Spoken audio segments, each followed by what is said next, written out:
When I was choosing my first topic to talk about, I decided to start from the very beginning of my experience of raising a special needs child.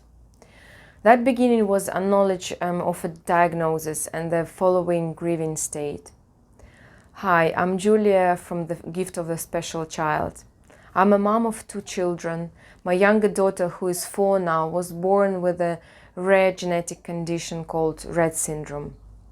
With the help of this channel, I would like to be an uplifter, a supporter for those parents who raise disabled children. Through my own story, I want to prove that your child's disability is not the end of the world. It's quite the opposite. It's the start of your inner power discovery and the path to your true self. Today, I would like to talk about stages of grieving that parents go through once they found out the diagnosis or just face the fact that their child has a disability.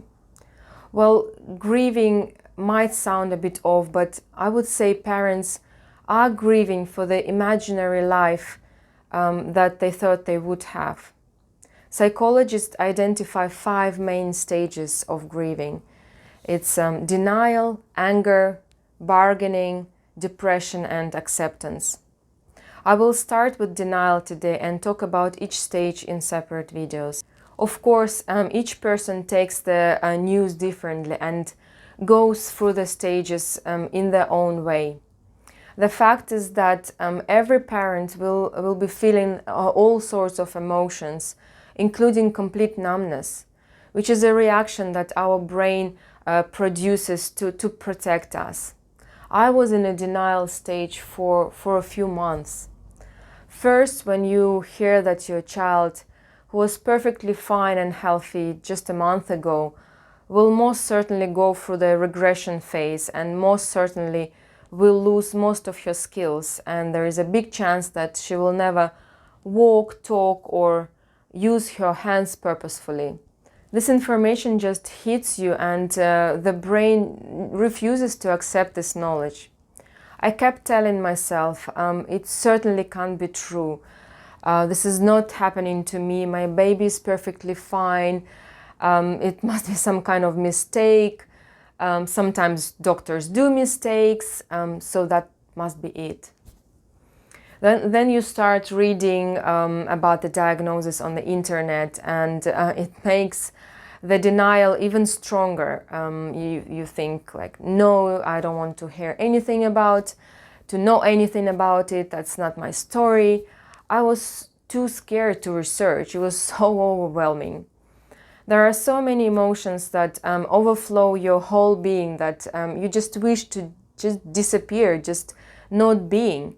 You're trying to pinch yourself and wake up like this is only a nightmare, and you will wake up in a moment. I didn't want to reach out and ask for help, Rett community or other families. Moreover, I didn't want to talk to my friends about it. For many months, I was doing everything possible to help my daughter to progress, move forward, but the main diagnosis was almost non-existent for me.